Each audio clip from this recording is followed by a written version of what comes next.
Hello guys, welcome back to our channel. ఈరోజు మనము clay పాట్లో చాలా హెల్తీగా వెజిటబుల్ ఉప్మాని ఎలా ప్రిపేర్ చేసుకోవాలో చూద్దాం.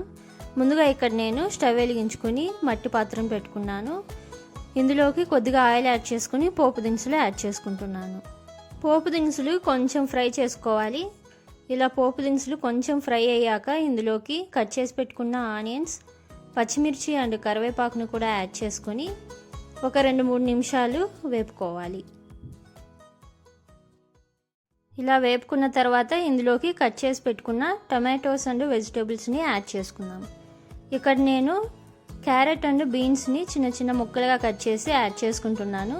మీరు కావాలంటే మీకు నచ్చిన వెజిటేబుల్స్ని యాడ్ చేసుకోవచ్చు.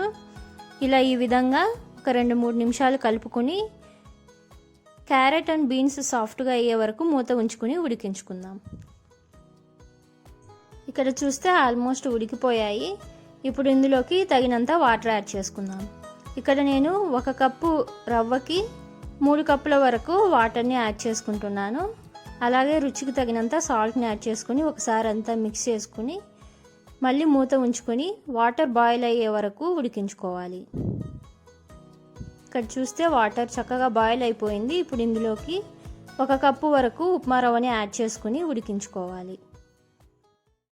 ఇలా ఒకసారి మిక్స్ చేసుకుని మూత ఉంచుకొని ఒక 8 to 9 మినిట్స్ ఉడికించుకుంటే సరిపోతుంది.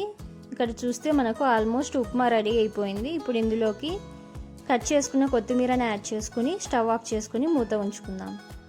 ఎందుకంటే మట్టి పాత్రలు మనం స్టవ్ ఆఫ్ చేసిన ఒక 5 to 10 మినిట్స్ వరకు కూడా వేడిగా ఉంటుంది. సో ఈ టైంలో మనము స్టవ్ ఆఫ్ చేసుకుని ఒక 5 to 10 మినిట్స్ మూత ఉంచి వదిలేస్తే వేడివేడిగా వెజిటబుల్ ఉప్మా రెడీ అయిపోతుంది. సో మీకు ఈ రెసిపీ నచ్చినట్లయితే మీరు కూడా ట్రై చేసి లైక్ చేసి షేర్ చేసి సబ్స్క్రైబ్ చేసుకోండి. Thank you for watching.